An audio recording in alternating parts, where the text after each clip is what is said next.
Bom dia a todos. Em nome da área de Bioquímica, em nome do professor Jaime Cury, eu agradeço a presença de todos vocês aqui hoje, nessa manhã, nessa palestra sobre o caráter transmissível da cárie como uma doença. Quem nos abrilhanta com esta apresentação nesta manhã é o professor Philip Marsh.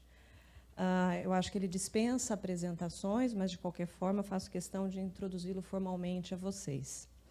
O professor Marsh se formou com honras em Genética e Microbiologia na Universidade de Sheffield, no Reino Unido, em 1970, e obteve o doutorado em Microbiologia na Faculdade de Medicina de Westminster, da Universidade de Londres, em 1975.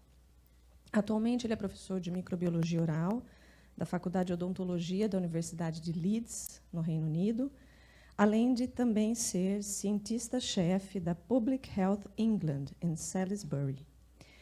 Ele também é líder de pesquisa e desenvolvimento do Programa de Infecções Respiratórias da Public Health England. O Dr. Marsh recebeu 5 prêmios nacionais e internacionais por sua pesquisa ao longo da carreira, e, dentre sua extensa produção científica, mais de 200 artigos e capítulos publicados, o Dr. Marsh é muito conhecido pela coautoria do livro Oral Microbiology, com abrangência mundial, que agora está na sua 5ª edição. Eu tenho certeza que todos vocês já tiveram contato com esse livro. Dr. Marsh, it's not only a pleasure, but also an honor for us to have you here in our university. And now let you start your talk. Thank you so much for being here with us. Bom dia. That's it. Thank you for that welcome, and it's a great privilege and honor to be here. Over the last 10, 15 years, I've read a lot of research that's come out of Brazil, and particularly from this dental school. So therefore, it was a huge pleasure and honor when Professor Curry asked me to come, and I had no hesitation but to come here and to visit Brazil, which is a wonderful country, and 2016 is a very special time to be in Brazil because there's a lot going on in other parts of the country at the moment. I have a big advantage because I'm speaking in English, which I can just about do. You have to listen in a second language, so I hope I will speak slowly or clearly enough, but I have huge respect and admiration for you. I could not contemplate listening to a talk in another language, so you are fantastic people to be able to work in more than one language. So I have been given this topic. I did not choose it. Professor Curry asked me to speak on this. I was given this a year ago at a conference in Europe. It was a debate about, is caries a communicable disease, because that has implications for public health. And I'm always very uncomfortable about having to say it's one thing or another. I'm always very in the middle of things, don't like to have to make a clear-cut decision. So anyway, I accepted that because I wanted to go to Brussels in Belgium because I'd never been. So it's always say yes to every invitation because it's always worthwhile. If I hadn't said yes to that, I wouldn't have been here. So everything has a sequence. So I'm going to talk on this topic. Professor Curry gave me this title, and it's very challenging, very difficult. So we'll see how we get on, and at the end you can see what you think. We could even have a vote. Should we have a vote? In Britain we've had a vote recently about Europe, so it's never wise to ask people for their opinion on something. So if I was to say, do you think caries is a communicable disease? Would anyone want to put their hand up and say yes at this stage? And then we can see at the end if we have any changes. Or perhaps no one wants to bother. You're like me, you're just not sure. Okay, so let's see if I can work everything. So here we have a map of the world, and flashing in the middle, because we used to make a lot of maps in the old days, and we always put Britain in the middle. So if you go to Australia, and they show you a map of the world, Australia is in the middle, and everything is on the side. So we always put Britain, that's where I've come from, and Saturday night to Sunday morning, I flew all the way down here. So I've had one night's sleep. So what could possibly go wrong with this talk after not sleeping very much? So I have 2 jobs. I'm very greedy. You know, one job is not enough. So most of the time, I'm employed by a new organization. It's a national organization called Public Health England. And this is a map of England. Scotland would go on top of there. That is a small country called Wales. And I'm based in the south of England. So London is there, and I'm based there in this old building.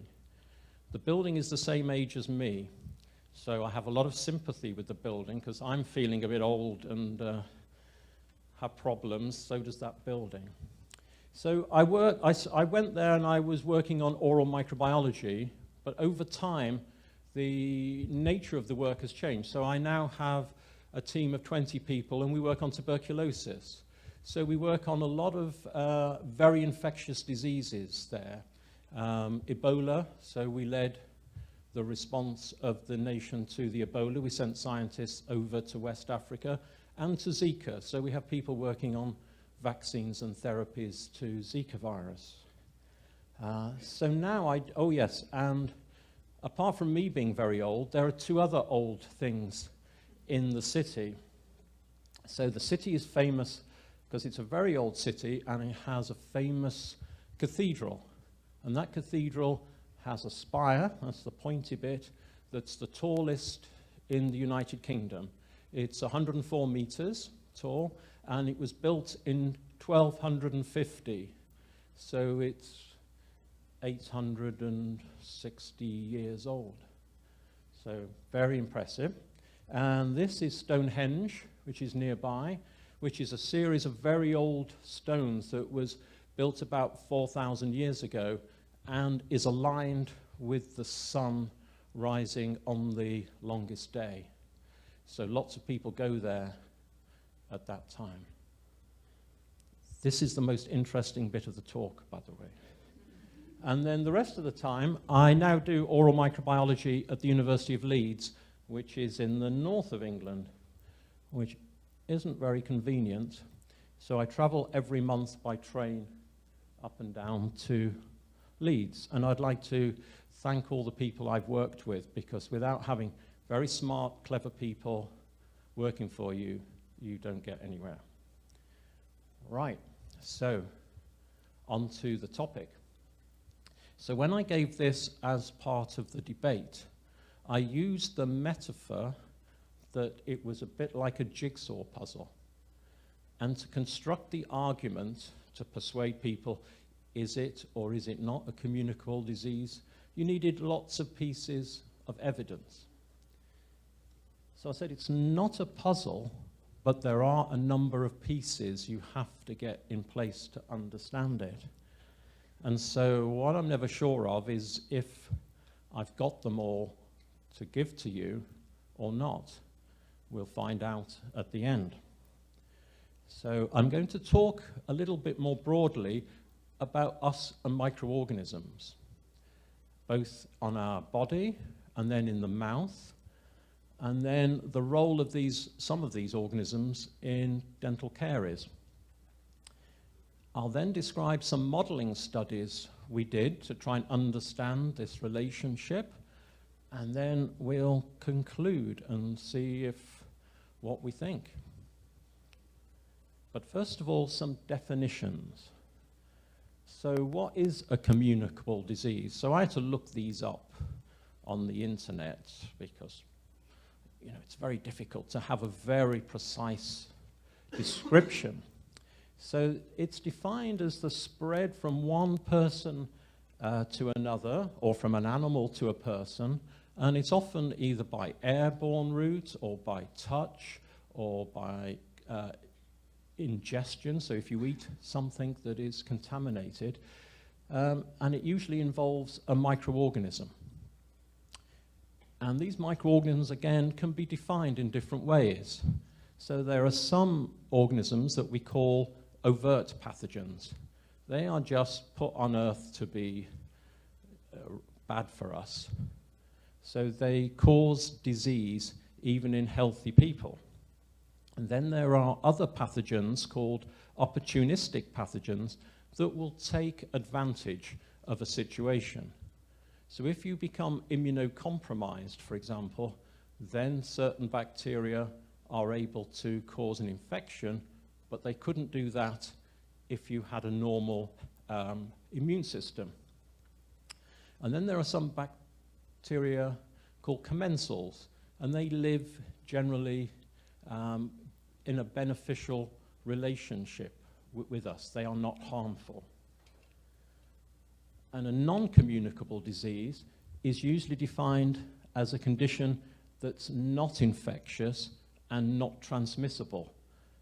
So examples would be if you're taking tobacco and you end up with lung cancer, or if you are physically inactive and you get heart disease, and so on. So here's some examples of communicable diseases.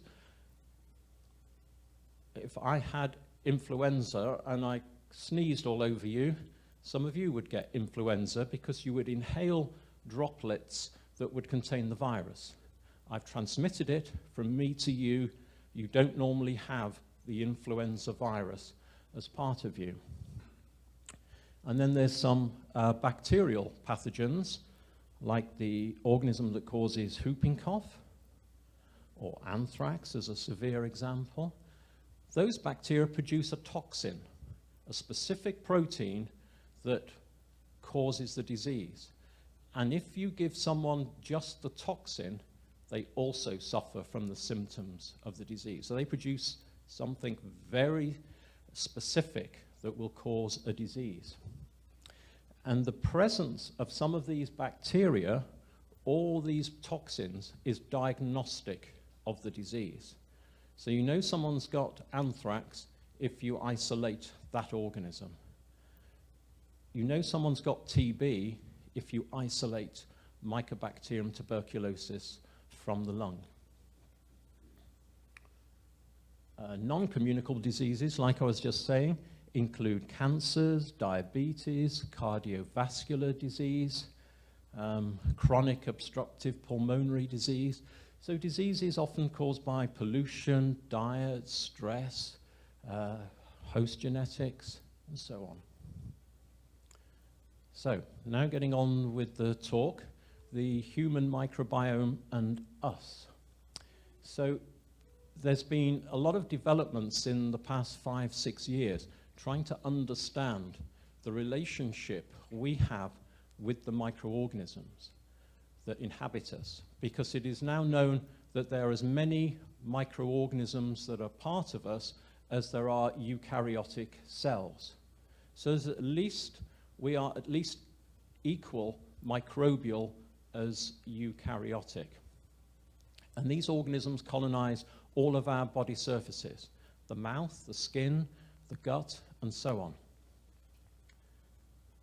And they exist as functionally and structurally organized communities. They are not just passive residents. They actively form part of us. They communicate with our human cells. And they grow on surfaces as biofilms.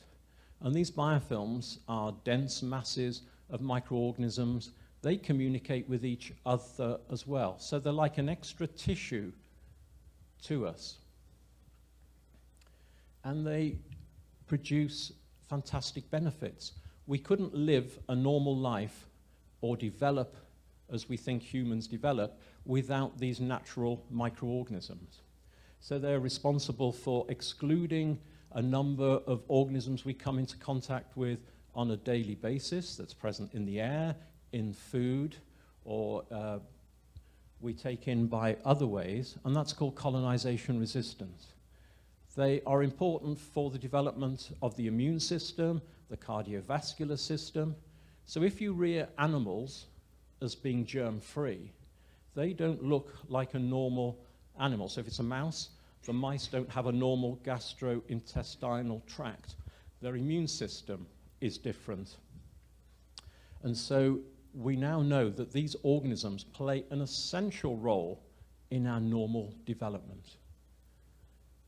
However, on occasions, this beneficial relationship can go wrong, and we can have problems. So we can have autoimmune diseases where the body reacts against our own cells. We can have inflammatory bowel disease, so terrible problems of our gastrointestinal tract. These changes are also linked to obesity or malnutrition and to allergies. And people are now beginning to relate that there's a relationship between the bacteria in our gut and our brain. So anxiety and even autism, people are beginning to show links between changes in the gut microbiome and changes in our behavior. So where do these microorganisms come from? Well, for some of us, it's reassuring to know they come from our mother. Father has very little to do with providing these organisms, and they come at birth. So the route of delivery, whether it's conventional or cesarean, influences for the first few months the predominant organisms that you have. But rapidly, the properties of the site, whether it's the mouth or the gut or the skin, begins to determine which organisms can grow well and which can't. So changes to the environment as we grow start to alter the balance of these organisms and determines which ones will be dominant and which ones will be minor members of these communities. But one thing when we're thinking about is caries a transmissible disease, the organisms associated with the mouth come from the mother. So there is, in one sense of the definition, there is some transmission, mother to baby. But that's just part of a very natural process. So the oral microbiome and us. So we now know that the types of microorganism in the mouth are very diverse. There's at least 700 different types been identified. And any one person may have up to 300 different types of microorganism within their mouth. Again, they exist as biofilms, and again, they are beneficial. We have a symbiotic relationship with these organisms. So the microorganisms get a warm, friendly, nutritious place to grow. The host provides the food for them, and the host gets the benefit that they exclude pathogens from the mouth. They modulate the development of the immune system, and they interact with dietary components to regulate the cardiovascular system. So these benefits include colonization resistance. If you upset this balance, for example, by being on long-term antibiotics, then you can get overgrowth by yeasts or by environmental bacteria. It's now recognized that these organisms in the mouth are not simply passengers, but they actually communicate with the host. They say to the host, don't have an inflammatory response to me because I'm actually doing you some good. So in general, we have a dialogue, a conversation between these organisms and the host that's active. And then if we take in nitrate in the diet, for example in green vegetables, the nitrate reappears in the mouth, about 25% of it, and bacteria in the mouth can convert that nitrate to nitrite. The nitrite can stimulate mucus production, and it also slightly lowers blood pressure. The nitrite can be swallowed in the gut, it becomes nitric oxide, and that acts as an antimicrobial agent and also stimulates natural mucus production. So these organisms, again, if they're suppressed, you can make the blood pressure go up slightly. So they're important to our health. And the mouth allows lots of different bacteria to grow. And if we look on different surfaces, even on the same tooth, but we compare a fissure to what grows around the gum, we see differences, which means the environment determines which ones can be successful and which ones are only minor components. So there is a direct relationship between the host, the environment, and the microorganisms. And that sentence, I think, is fundamental to understanding our relationship between our microorganisms, our lifestyle, and whether we have disease or not. So in health, we have this nice balance. So it depends on our diet, how often we have sugar, for example, our lifestyle. Do we smoke? Do we have other bad habits? Do we brush our teeth effectively? Are our host defenses at good condition? And if that is all working well, then the microbes themselves are in balance with each other and they're in balance with the host. But again, the important thing of using this metaphor of a seesaw is that it's dynamic and it can change. So that in disease, if you have an inappropriate diet, too much sugar too regularly, your saliva flow is reduced, your host defenses are down, you smoke, you do all sorts of naughty things, then those microbe-microbe interactions can change, and that can lead to disease and even perhaps systemic diseases. So now, the role of microorganisms in caries. So Professor Curry and myself are both very young. We've just had a bad lifestyle, so we look older. But my first job was looking at the dental plaque and caries. And so ever since then, I've been thinking about this. So there's a lot of evidence out there. So first of all, very simple hypothesis that's been around for a long time is that it's multifactorial. You need certain microorganisms, but you also need a susceptible host, and you need environmental factors that could include the diet, sugar, for example. But that can be modified by fluoride, for example, or your oral hygiene, or your saliva flow rate. So there's a lot of factors that have to come into practice before you get disease. Now, this is actually even before I was born. So if you go back to the very dawn of caries research, Miller, he virtually got it right. He just said the involvement is three things: the microorganisms, a carbohydrate substrate, and they make acid. So he worked that out over 100 years ago, and all we've done is just made it slightly more complicated. But they didn't know which microorganisms were necessarily involved. They didn't have the knowledge. And there was an English microbiologist who isolated Streptococcus mutans from a caries lesion in 1924, and no one took any notice of that. That was forgotten about until we get to studies that were mainly performed in America on germ-free animals. So as I explained at the beginning, normally we have microorganisms. Animals have microorganisms all over us. But it's possible to rear animals under unusual sterile conditions where they have no microorganisms at all, and then you can infect them deliberately with a microorganism of choice and see a cause and effect relationship.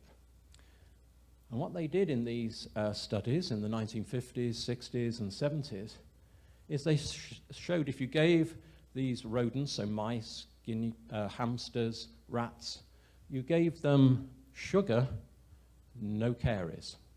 You only got caries when you added in certain bacterial species, one at a time. And you could show that you could transmit the disease from infected animals to non-infected animals. So if you house them with, again, germ-free animals that had no germs, they would be transmitted. But a range of bacterial species were found to cause caries, but it was the extent of caries, and Streptococcus mutans, that one that had been forgotten about, was rediscovered, and that was shown to be the most effective at causing caries, but it wasn't the only one. Other streptococci did it, Actinomyces did it, Lactobacillus did it. So the evidence for the role of bacteria in caries has come from those notobiotic animal studies, also from human studies, but we have never been allowed to rear germ-free humans, so we have to infer the information from epidemiological studies, and also from vaccination studies. So again, in experimental animals, people have vaccinated against Streptococcus mutans and shown you get less disease. So in the epidemiological surveys, you have to make an inference. And most of the studies are cross-sectional, which means we would take a group of people like we have here, choose a tooth surface that we know is likely from other studies that a certain percentage of people will have caries at that site, and another percentage will be caries-free. And you sample that, look at whether there is disease or not, and you compare the microbiology of those that had no caries and the microbiology of those with caries to look for differences. But that only gives you an association.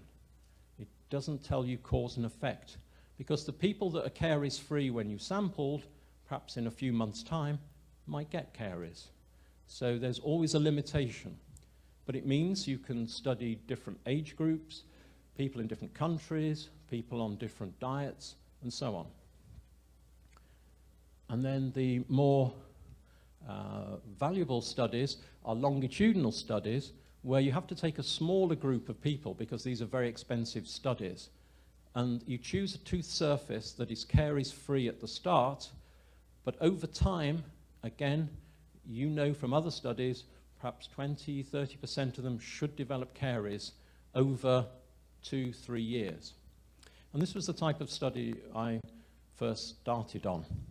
So at some point in that study, you'll have a surface that you've sampled when it was caries-free, and it will become carious.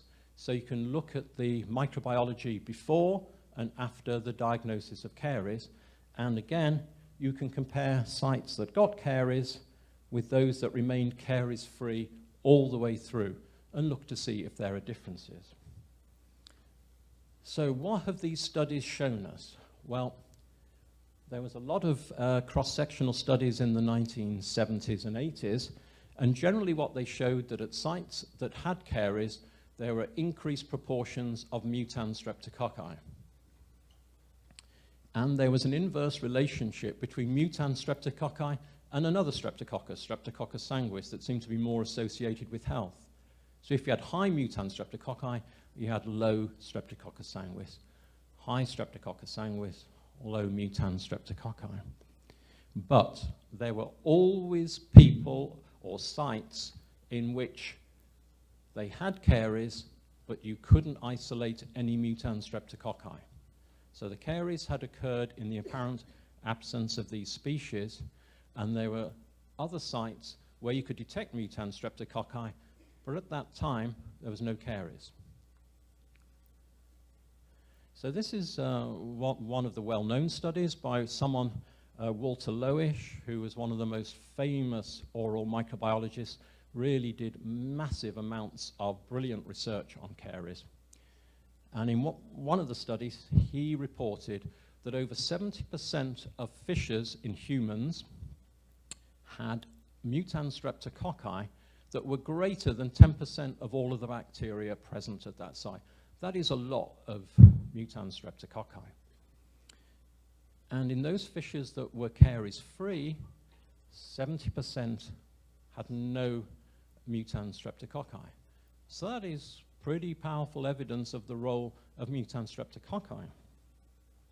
However, I always interpreted it as well that that means there are 30% of fishes that got caries with either no mutant streptococci or very low levels of mutant streptococci. And there were 30% of fishes that were caries-free that did have mutant streptococci. So it's not an absolute association. You could not use that as a diagnostic tool to say if there's mutant streptococci above a certain level, that site is going to have caries. And even I did some studies way back looking at children, and this was aproximal surfaces. And again, the sort of simple association, people with no caries at a site, mainly mutant streptococci were absent, but you could still find sites where mutant streptococci was present. And in those that had small lesions, but a reasonable size, again, mainly present with mutant streptococci, but there were still sites where you had the caries and no mutant streptococci could be detected. So it's not absolute. Longitudinal studies, as I said, are much, much better at giving you the likelihood of seeing what happens over time. And it allows you to also see the role of other organisms. So one of the best, most comprehensive studies was again done by Walter Loesch. And I've had to reread this paper tens of times because it is so complicated. So he looked at a particular tooth surface, a fissure. This is in children. They were aged 5 to 12 years old.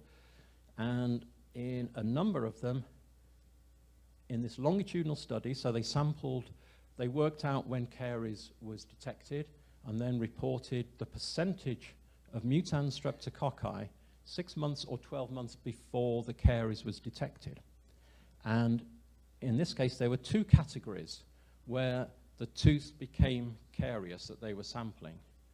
Either that individual had a high level of caries, high DMFS, or they had very low DMFS. And you can see if your caries is active, there is a very strong relationship between increases in mutant streptococci and the diagnosis of a caries lesion. But if you're a low caries individual, there's hardly anything there. You still got caries, but other factors must have been at play, whether it's related to saliva or other microorganisms. So a number of the teeth did not have caries. So they sampled the teeth and they did not have caries. But they subdivided them. This is where it gets complicated. So there were people that had high levels of caries in general, but the tooth they sampled did not get caries. And in the whole period of the sampling, no caries developed, or somewhere else in the mouth, a caries lesion did develop, so they were caries active. And similarly for people who had a general low background of caries, but in whom no caries developed in the whole period of the study, or a lesion developed somewhere else on a different surface. And then the final category, which is a lot easier, were people who were caries-free completely. Now, if you just compare a group that developed caries but had a low overall status of caries, as I said, the percentage of strep mutans is almost, well, it's less than 1% of all the organisms present. And that's just the same as those that are caries-free. So somehow that caries lesion happened. It didn't depend on strep mutans. If you look at a group, again, this group that got caries, but low overall levels of mutans, there was another group where there was no caries developed, but they had high levels of mutans, but nothing happened. So I just make these points because it's very complicated. Many people who do medicine and they study infectious diseases, it's simple. If you've got high levels of Mycobacterium tuberculosis in your lung, you've got TB. You know, it's simple. You try and work out something in relation to dental caries, it's a lot more complicated. There's more factors involved, we have the biggest challenge. That's why I look so old. I'm really very young, but my brain has been working on this for so long that it's just tired me out. More recent studies have started to look at other organisms to explain what may be happening. So Walter Loesch in that paper did point out that some of the sites had high levels of lactobacilli. Perhaps that was the explanation. And more recently, people like David Baton's group in London have reported on bifidobacteria.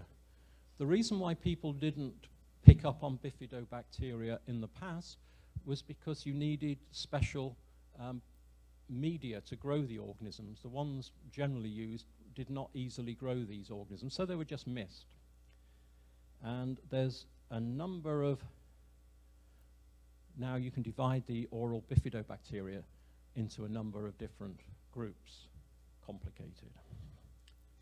And this is the sort of data. So they reported that you do see associations between bifidobacteria and caries, but again, if you look at some of the people, they had minuscule levels of bifidobacteria, very, very low levels. Yes, they were there, but how much of an impact would they be having? And it's different types of organisms. You know, it's not just one bifidobacterium, there are ones with difficult names. And now people are using molecular studies, because it's difficult to grow these organisms. It's more straightforward to take the DNA from the sample of plaque and sequence what's there, and then you don't have to worry about having difficulties in culturing them.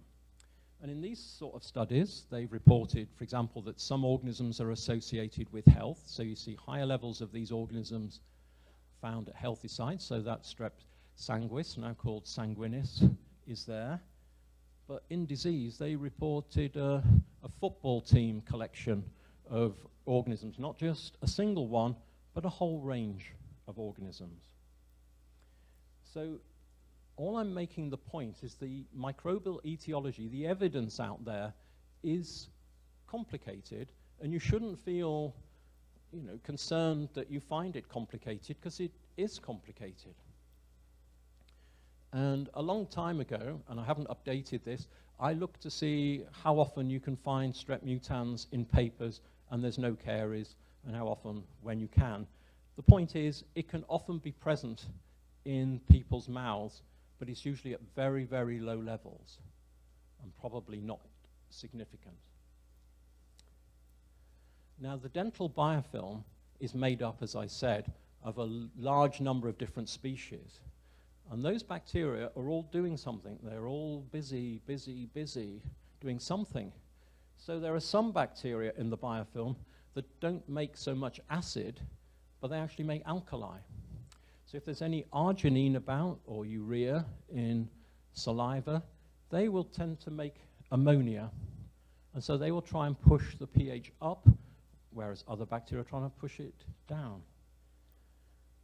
There are other bacteria that, so the ones that make acid tend to make lactic acid, but there are again other bacteria in that biofilm that depend on the lactic acid as a nutrient source. So they will use the lactate as their primary source of nutrients. So these biofilms are complicated communities. That may not mean anything to you, but they're like cities. They're like Sao Paulo. I've not been there, but it's big. I drove round it.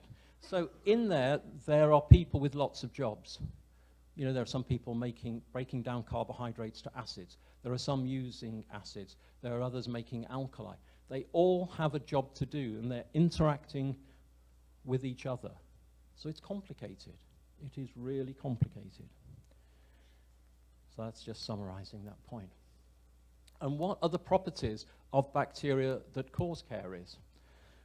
You have to convert any sugar that comes into the mouth, because it may not be around for very long, very rapidly to acid. You have very efficient sugar transport systems and the ability to convert it to acid.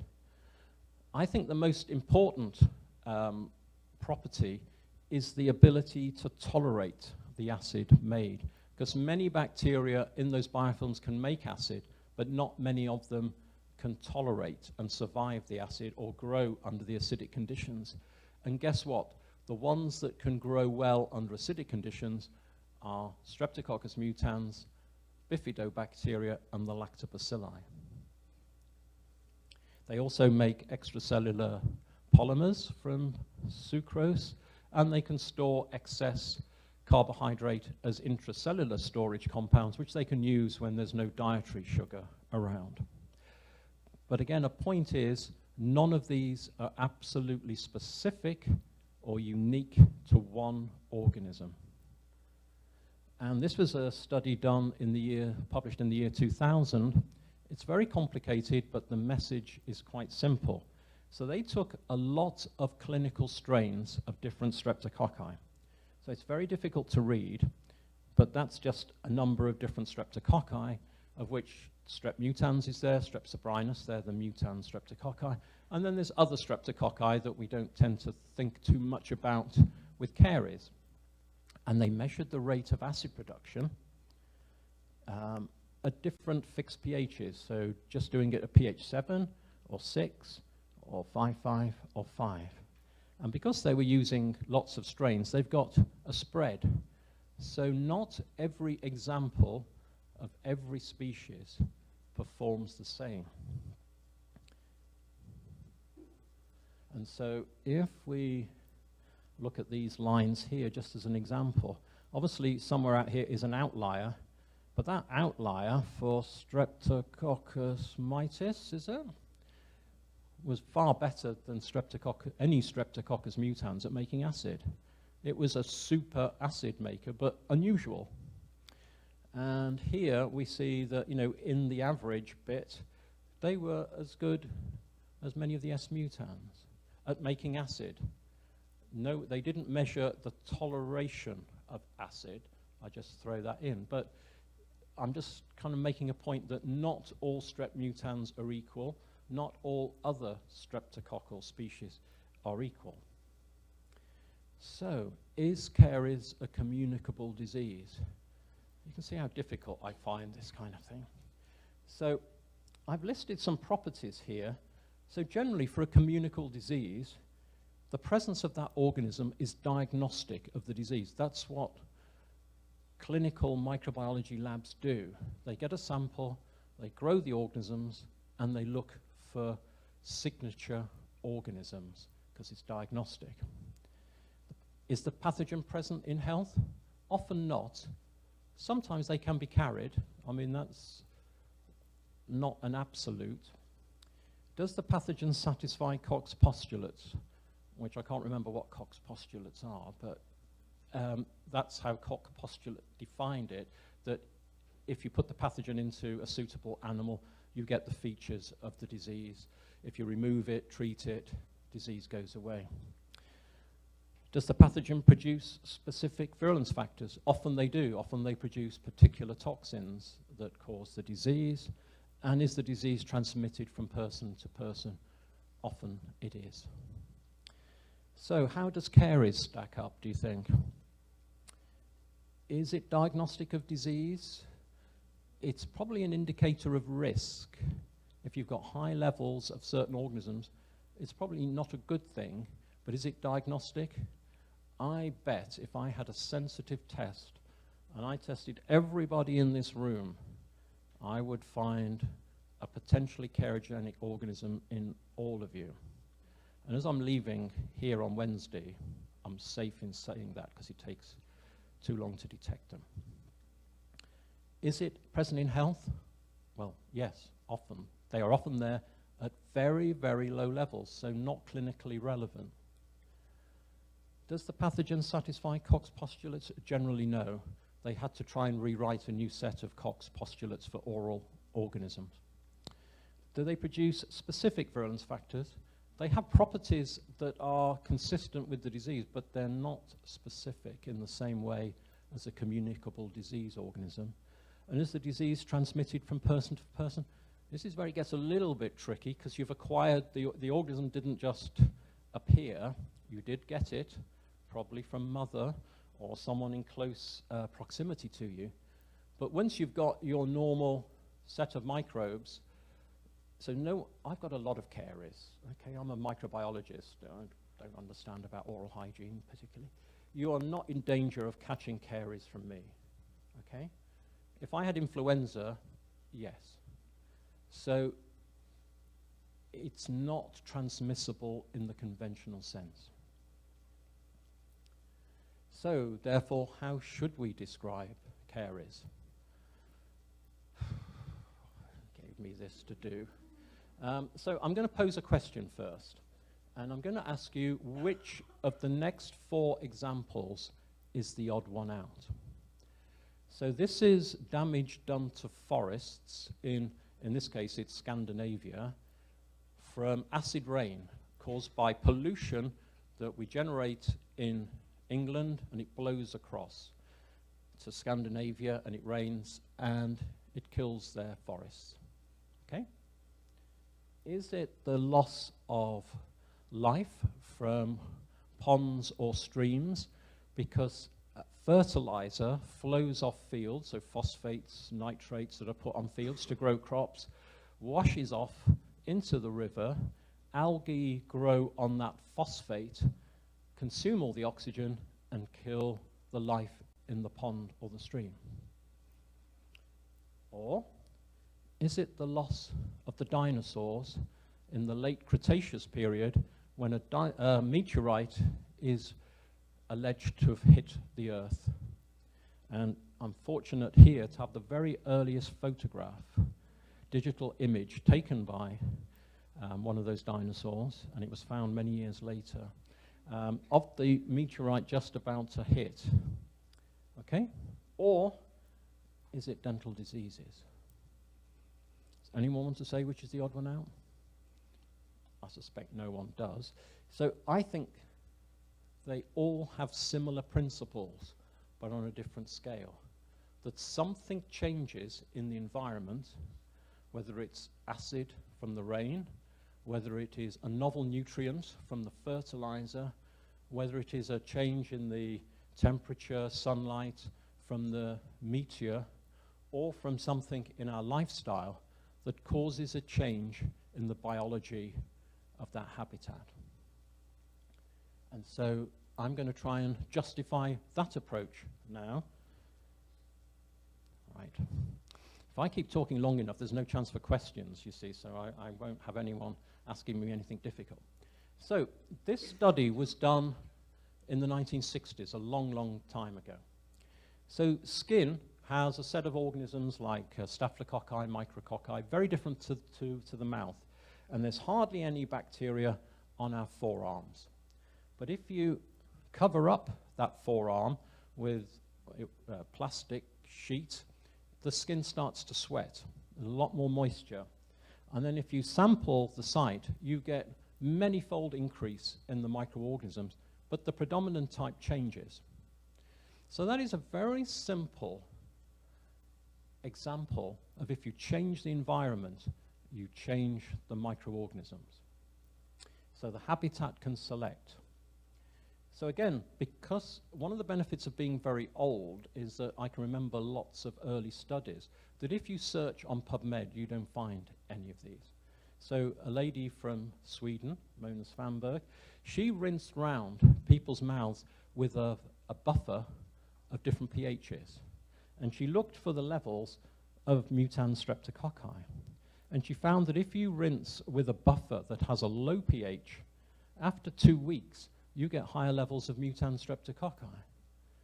The inference being that if they have the right environment, acidic conditions, they just grow better than the other organisms. Okay? So now I'm going to talk about some modeling studies I did many years ago. So try to understand the relationship. What can you shift the balance of microorganisms?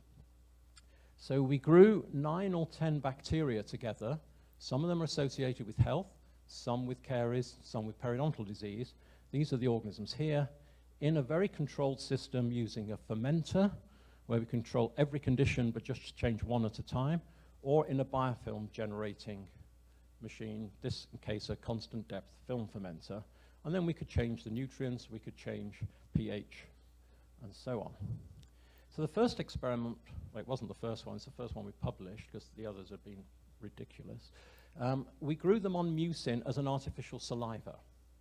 And we found that all the bacteria, all 9 or 10, grew happily together. But at pH 7, on an artificial saliva where they're having to feed off a mucin, organisms like mutans and lactobacilli were non-competitive against the other organisms. Together, they made up less than 1% of all the bacteria there. We then pulsed in glucose as a fermentable substrate every day for 7 days. But the benefits of the system are that although those bacteria are making acid from the glucose, we kept the pH at a constant pH 7. You can't do that in people, you can't do that in animals. But we could add alkali to neutralize the acid as it's being made. So they had the substrate, but not a pH change. And what we found, nothing happened. So even though they've got a substrate that they love, mutans, streptococci, lactobacilli were no more competitive. We repeated the study, and every day for 6 hours after each glucose pulse, we let the pH change according to their metabolism.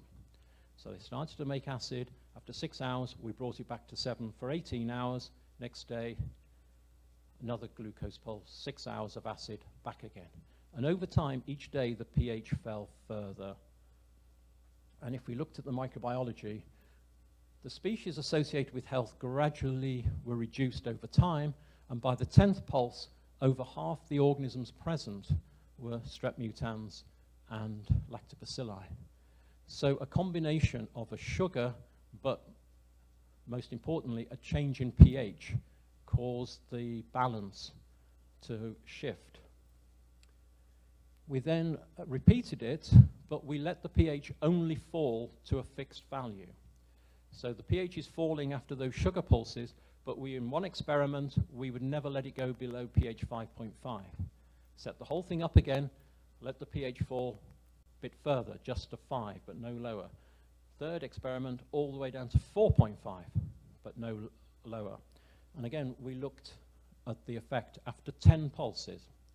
And what we found was there was a direct relationship. The lower the pH fell, the more competitive were the proportions of strep mutans and lactobacilli.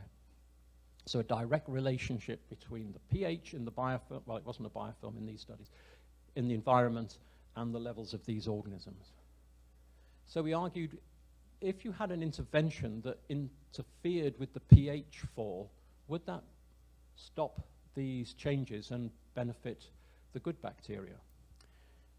So we have an unusual viewpoint. We know fluoride is very important in preventing demineralization, promoting remineralization, and the hard tissue effects. But fluoride also, at low levels, will interfere with bacterial metabolism. It'll interfere with glycolysis. So we use low levels of fluoride in with the pulses. In this study, we left out lactobacilli for a reason. But when we did the pulses with glucose, but no fluoride, let the pH change according to the bacterial metabolism, strep mutans became nearly a quarter of the bacteria present, going up from 4%. When we repeat that with low levels of fluoride, that's not killing the bacteria, those are just slowing acid production, we found that strep mutans could not exploit that potentially favorable situation. And the pH change in these pulsing experiments was reduced. We then moved on to biofilms, and we were fortunate to collaborate with some people in Holland who had, at the time, very sophisticated form of confocal microscopy in which you could visualize the pH using a dye. So the colors on the top there, in a particular section of the biofilm, the colors translate to pH. So cool colors like whites and yellows are where the pH is around 7, and hotter colors, sort of reds and blues, are where it's acidic conditions. And here is where we start, and we followed that same section over time. We pulsed in glucose, and you can see it gets hotter, gets redder. It's making acid in that biofilm. When we repeated it, but just added in a sublethal concentration of fluoride, the colors stay cooler, mainly yellow. And if you plot the pHs, there's actually a whole unit difference. So when you had the low levels of fluoride present, the terminal pH in that biofilm was 5.5. And the levels of strepmutans were inhibited. So it means that fluoride, from a microbiological perspective, let alone all its benefits for hard tissue, is that it can inhibit acid production and it can inhibit pH change. And what that does is it takes away the environment that carcinogenic bacteria need. They're only any good if the pH is low. It also means it favors the beneficial bacteria because they're not exposed to a damaging low pH for their growth. So this led me to propose the ecological plaque hypothesis, which is very famous because it's meant I've traveled to lots of nice countries to talk about it. So that's one of the benefits of proposing something.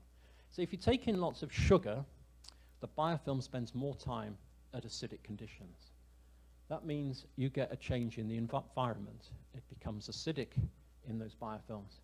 This means it drives a shift in the balance of the organisms away from those that we associate with health, because they prefer to grow around neutral pH, and you favor the bacteria that like to grow under acidic conditions.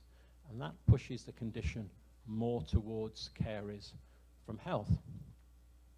If you have a carcinogenic diet or your saliva flow is impaired, you're going to push the system towards the right much more quickly.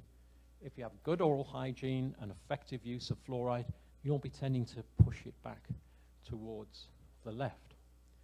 What it means is that you can control the disease not only by targeting these organisms directly if you want to, but if you take away the environment they depend on, you will have the same sort of effect.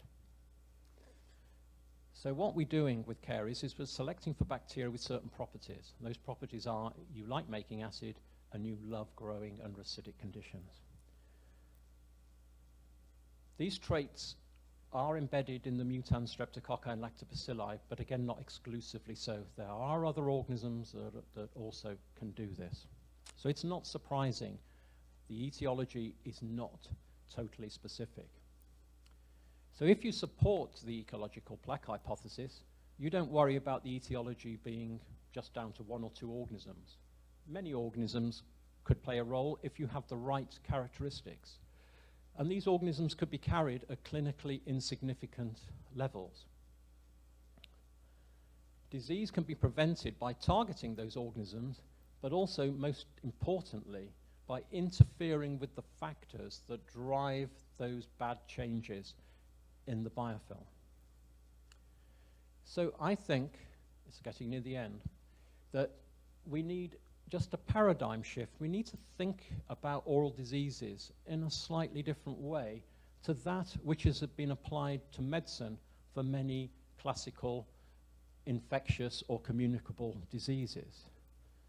We need to recognize that disease is due to a disruption in the biofilm of a set of organisms that normally are actually beneficial and favorable to us.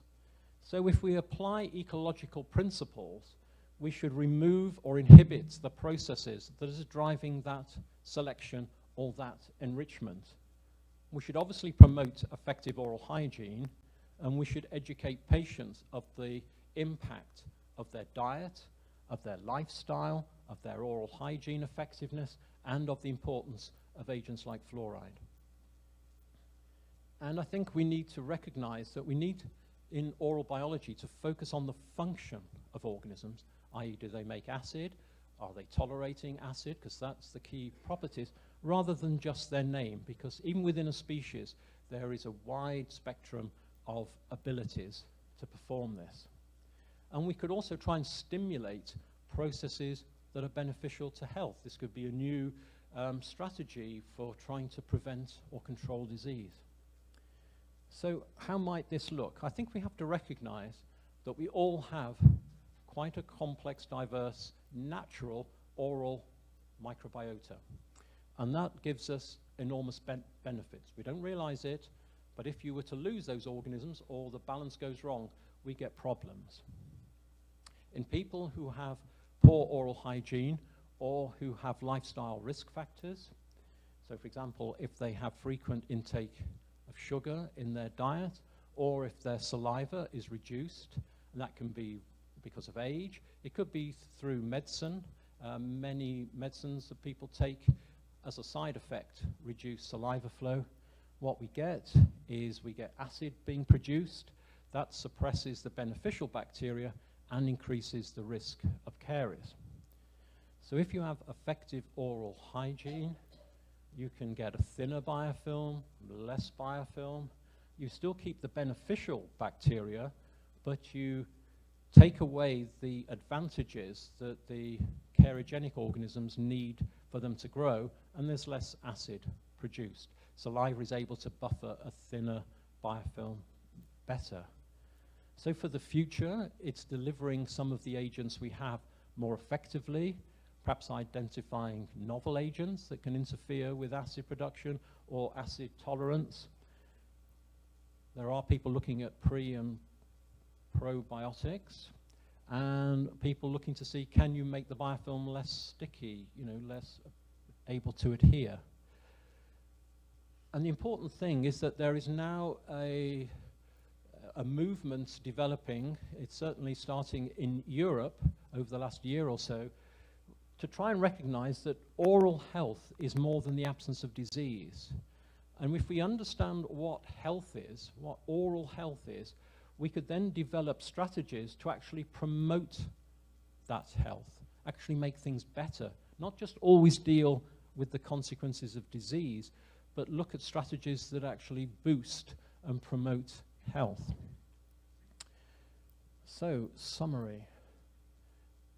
I hope I've explained that the mouth has a natural and beneficial resident microbiota, and that caries is due to some specific aspects, but it's down to properties, its functions, bacteria that make acid and tolerate acid, and that their ability to grow and outcompete the beneficial bacteria is due to a change in the oral environment or the lifestyle of the individual. These bacteria can be found in health, but if they're present at very, very low levels, they're not a clinical issue. So, I've got to say it, I don't think caries is an example of a classical communicable disease. It's not the same as many of the diseases that I mentioned earlier. It's a consequence of an ecological shift driven by an environmental change. So I think it's an example of a mini ecological catastrophe caused by a change in lifestyle. And therefore this should be reflected in appropriate preventive measures and public health strategies. Thank you very much for listening.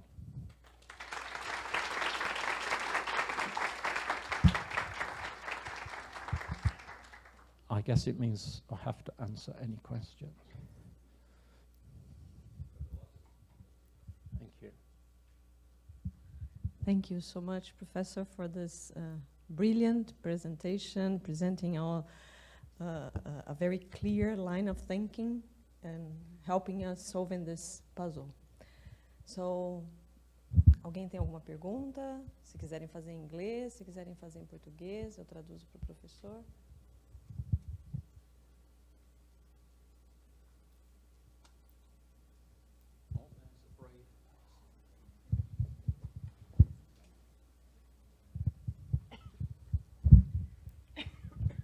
Professor, thank you for a brilliant talk. In my PhD project, I'm studied the contribution of a collagen-binding protein called CNM to strep mutans virulence. Basically, it provides some mutant streptococci with the ability not only to increase the severity of dental caries, but also to cause infective endocarditis in animals. And this may have a serious medical implication, and we didn't know that some 10 years ago.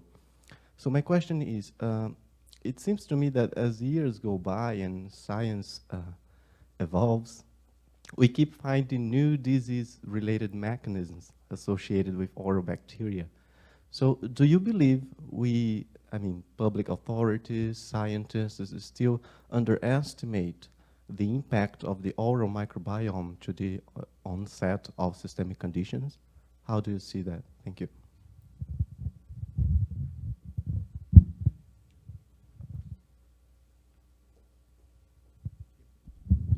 Thank you for that. That's a very clear and a very intelligent question. I think the simple answer is I think they do underestimate the impact of dental diseases.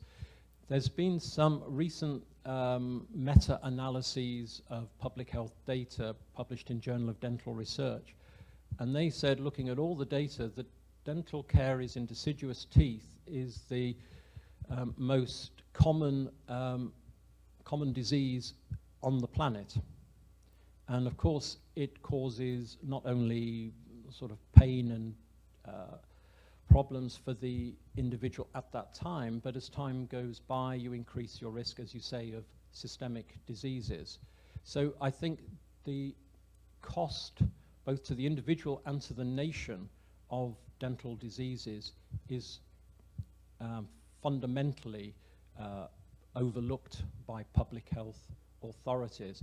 And certainly in the United Kingdom, where I'm from, it's very hard to get funding for oral microbiology, oral biochemistry, and so on, because you're having to compete with funds against tuberculosis,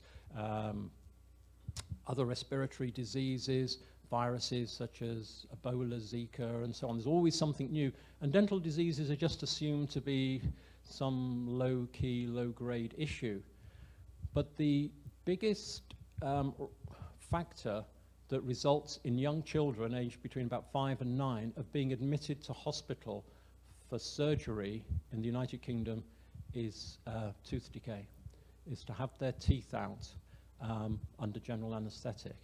And that's a shocking situation for a supposedly developed nation. So people are trying to push all the time that we need to understand the significance of dental diseases, because if you invest in it and reduce it, it not only benefits the population, but it also saves money in the long term. So the areas that are getting funding include trying to change people's behavior. So that's quite interesting. How do you change the public's attitude to oral health, to take more care of themselves, to understand what's happening when they make decisions on diet in relation to sugar, for example. So it is a complicated issue. I would say it is underestimated, and we need to try and change that. And I hope you do well with your studies.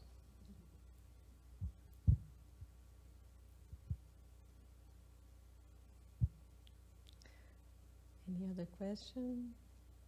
I think this side, they were a little bit away from me. I think they should be made to ask a question. I have a question.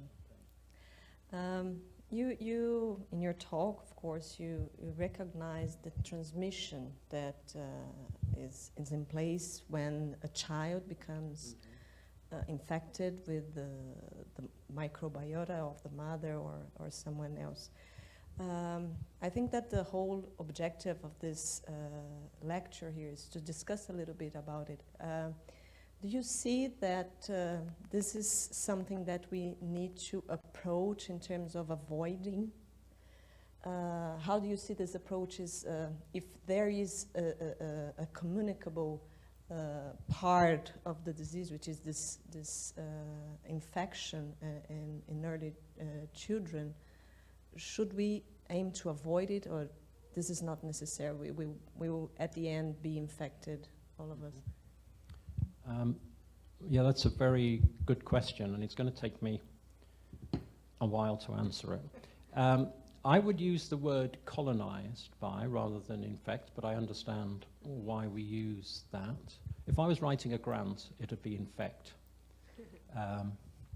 So it does raise a number of issues, and I'm not a clinical dentist, so I'm speaking as a microbiologist with a personal view.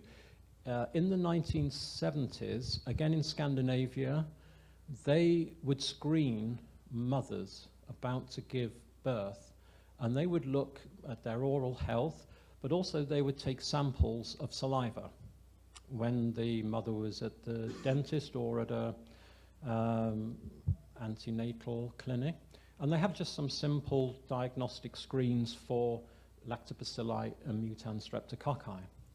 And in those days, you could split people with strep mutans into two groups. If you had more than 10 to the 6 strep mutans per mil of saliva, you were called a millionaire.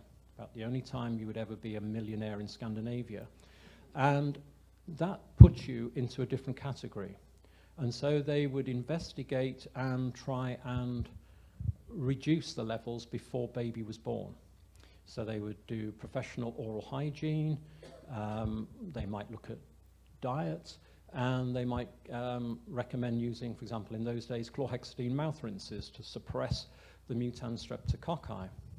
And if I remember accurately, they showed that when baby was born and the teeth erupted, that in those situations where they had intervened and the levels of strep mutans in the mother had been reduced, you got less or a later colonization of the baby. So less or later, and it delayed the first caries lesion. But I'm not sure they do that anymore. They also would have to shift the threshold because you don't find, for whatever reason, 10 to the 6 anymore. It's down to 10 to the 5. But I always thought those studies were very interesting because one of the things that, as I reached the sunset of my career, you think, why have you done this? Why have I spent 40 years doing all of this work? You want to make a difference. And so I look back and I think we should be translating our research more effectively into something for clinical benefit. And if we think some of these organisms, and I think strep mutans, you know, whatever I've implied, it is important. You don't want a lot of strep mutans in your mouth, but I think it's an indicator of a lifestyle or something about your physiology. It's related to your saliva or it's related to your diet. So if you've got a lot of lactobacilli or strep mutans, that's not a good thing. So I think we could look at reintroducing something like that, some sort of marker that says, if you've got those levels, that's not good. We need to try and reduce them. But part of that will have to be related to public health, like education, like saying you've got these levels because all through the day you are snacking on food. You don't realize it, but there's a lot of sugar in there. So the organization I work with in Salisbury, Public Health England, they're a national body. And one of the things that's now a big issue in Europe and UK is obesity. We're seeing it because it's affecting diabetes. More and more people predicted to have diabetes. They're predicting the cost. It will not be able to treat all of these people, and it's linked to sugar and diet. What this agency have done, what the government has done is all of our food now has labels on that says how much sugar is in the product. But it's quite complicated because sometimes they say sugar, sometimes they say carbohydrate, sometimes they say energy. So even for me, I can't always work out exactly how much. But all of the products have a barcode, and what they've created for smartphones is an app that converts that barcode into amount of sugar, but then converts it to numbers, a picture of cubes of sugar. So a colleague of mine bought a cake for afternoon coffee, and we forced him to scan it on his phone. And he says it's got 15 grams per 100 of carbohydrate. And then we made him press the next bit, which was sugar cube. He had 9 sugar cubes in it. And he just immediately went, whoa. So the good thing was he shared it with us, because then, you know, we all had just one sugar cube. But I think we need to educate people. So I think a big area for oral health is converting some of our good science into practical applications to try and change it. And I think trying to reduce, if you have fewer mutans streptococci in the mother, you will get less transmission. It'll either be at lower levels, but then you've got to give the knowledge to the mother to use strategies for cleaning when the teeth are up and for nutrition. That means you're not creating an environment where even if there's just a few mutans streptococci, they can then grow up. I'm embarrassed to say that one of my grandchildren had to have a filling last week. I said I would send a textbook. She should read, my daughter should read my textbook. She said, well, that would have two benefits, because we'd learn more about sugar, but also the children would go to sleep earlier. The book would send them to sleep.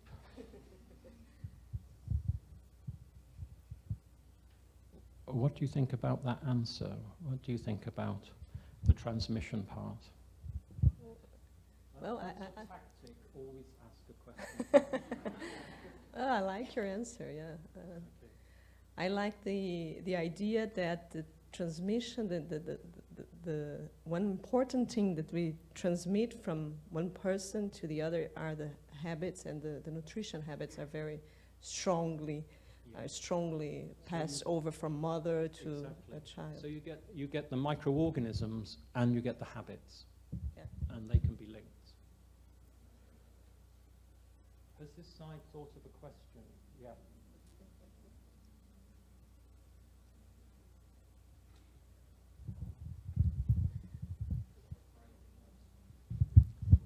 Well, thank you, Professor Marsh, for your presentation. I have a question about the effect of fluoride on reducing the acid production by bacteria and consequently affect the pH drop. Do you think that is it possible to maintain these fluoride concentrations, about 10 ppm of fluoride on the mouth during the whole day? That's my question. Thank you. That's a very, very good question. I think the honest answer would be to say, I'm not sure. At the time we did that work, I was desperately looking for information on levels of fluoride in plaque, which you can find, but then the arguments are that fluoride is bound and is not bioavailable. But then you read other papers that say when the pH starts to fall during acid production, fluoride can be released. So that's possibly helpful. And then, you know, it's finding information in plaque fluid that's free. So I remember reading lots of papers about fluoride, and I'm not a chemist, and I find it difficult to understand. So I would just hang on to a few papers that gave me the little bit of evidence that I could use to my own advantage. Does this happen in people all the time? I don't know. So my understanding is that fluoride is bound, but it can be released. So I did find some studies from one or two people that had measured pH in plaque in people, and they did see some effects. But that was one paper. I would never be able to find it again, I don't think. I think I know the authors. But I think it's an area that's, you know, really kind of valuable for study. What is the bioavailability of active molecules in biofilms? Because stuff by definition gets bound. Does it ever get, and you want it bound for retention, but then does it get released? So I used fluoride as an example. It wasn't meant to be necessarily therefore this is specific for fluoride. But what I've argued since is if you have an agent that can interfere with acid production, that could be really useful, because it not only takes away the challenge to the hard tissue, it takes away the environment that gives cariogenic bacteria an advantage, and it takes away the environment that gives the beneficial bacteria a disadvantage. It's a very complicated argument, and most people, when I kind of just show that bit on the slide, don't understand it, that they don't sort of recognize it. We've done some computer simulations to try and show if you just have two groups of bacteria competing, one of which likes acidic conditions, and it's based on published data on mutans streptococci, and another group of bacteria, which I call beneficial, which is an accumulation of information on streptococci, whether it's sanguinis, mitis, oralis, gordonii, that are considered to be mainly beneficial. We take actual biochemical data that's been published about how they convert sugars to acid, how well they grow at different pHs, and then we simulate in a computer model what happens over hundreds of days. And if you can just interfere with acid production by a relatively small amount, you can keep that pH from falling as far, and you keep the beneficial bacteria from being overgrown by the acidogenic, acid-tolerating bacteria. So in this situation, I was talking about fluoride, but I'm also talking in general about a concept that if you can interfere with acid production, you can have much bigger effects than you might realize. It's not just the pH itself, it's the fact you've changed the environment.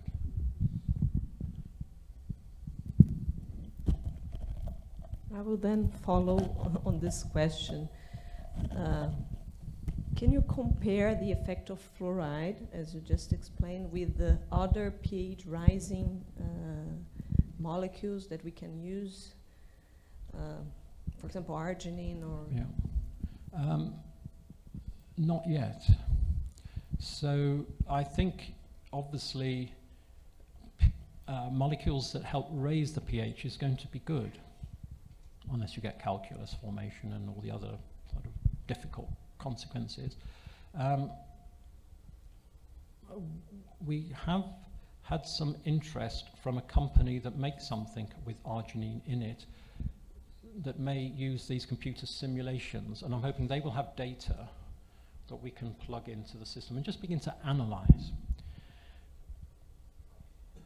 Everything to do with oral biofilms is a little more complicated as you get into it. So often these enzymes that make the pH go up are only induced or are only active at low pH. So it's a defense mechanism by the organism that as the pH starts to fall, some of them will then express or activate the enzyme to try and push the pH back. So it's having the substrate present at the right time so it can be used by the organism. So that's always the difficulty in the mouth. You need to have things in the right place at the right time. So delivery and retention are really important. So I think the concept of having molecules that raise the pH is very sensible. Making it happen so it's clinically effective is a bit more complicated. Lots of room for PhDs for very intelligent Brazilian people, I think.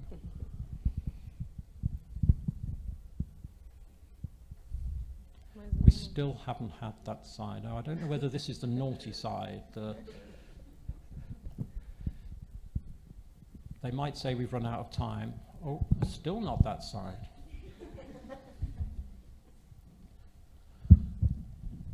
Professor, I have a question regarding the caries risk assessment and how can you define caries risk? Yeah, just looking at my watch, I think I'm almost out of time. That is a whole subject area. I don't have a simple answer for you. It's multifactorial, and I think caries risk, as I said, depends on your lifestyle, what's your diet like, Do you have the microorganisms that are going to enjoy that diet? What's your saliva flow like? So I was interested in, again, trying to translate some of the findings into something practical. So nearly 10 years ago, I got invited to America to something called the World Congress on Minimally Invasive Dentistry.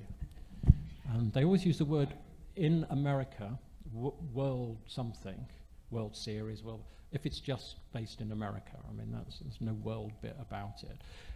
But these were very, very good thinking dentists that worked in dental surgeries, wanting to do more than just treat the consequences of dental disease. So some of them were introducing risk assessments. So they were coming up with a traffic-like system where they would measure the microorganisms, you know, sort of levels of mutants, streptococci, lactobacilli, using simple measures, a bit like that millionaire approach. They would measure, probably take a dietary history, saliva. So they were trying to take, you know, important factors for that patient, and I think their previous dental history, and then put them on a regime that reflected what they interpreted from their scheme as whether you were high, medium, or low risk. So they even designed a range of products, mainly based on xylitol, to try and, you know, deal with someone differently who was, they measured as a high risk as opposed to a low risk. Now, I think the system was, you know, not necessarily perfect, and they perhaps don't have the tools to adequately respond. But, you know, I really liked the fact that they were thinking about trying to stop disease as, you know, as opposed to just waiting for it to happen and then treating it and sending the patient away. Because I think if there are risk factors and you don't do anything about those risk factors, the patient will only come back at a later date with more caries. You haven't taken anything away that's driving the process. So I think it's something that we need to search for. Okay. So It's hot down the front here. I think we can wrap it up. Okay, I've got one final thing to say. Uh-huh. I've given you this lecture based on a lifetime of research. It doesn't mean it's right. Okay. You always have to keep an open mind, and people will do more research and more research, and you have to be able to recognize this. So this is a viewpoint. I try and back it up with as much evidence as possible, but someone else could give same title, perhaps different set of evidence. Always keep an open mind and always evaluate any advice you're given and see if it is justified. You have to make the decision, particularly when you're a clinician, but, you know, look at the whole evidence.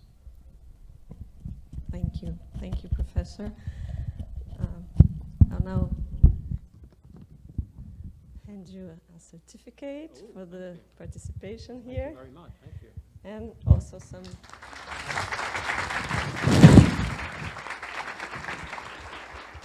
Brazilian nuts and some treats. Okay. Sugar. They got plenty of sugar. The advantage of my age is that there's no surfaces left that are susceptible, so I'm okay with this. Thank you so much. Thank you. Obrigado a todos pela presença. Quem passou a lista, assinou a lista, os certificados são enviados por e-mail de vocês direto. Tá? Quem não assinou, procure então a lista que está passando aí. Mesmo quem não tinha se inscrito, pode colocar o nome, o e-mail e aí vão receber o certificado. Muito obrigado. Thank you so much. Obrigado.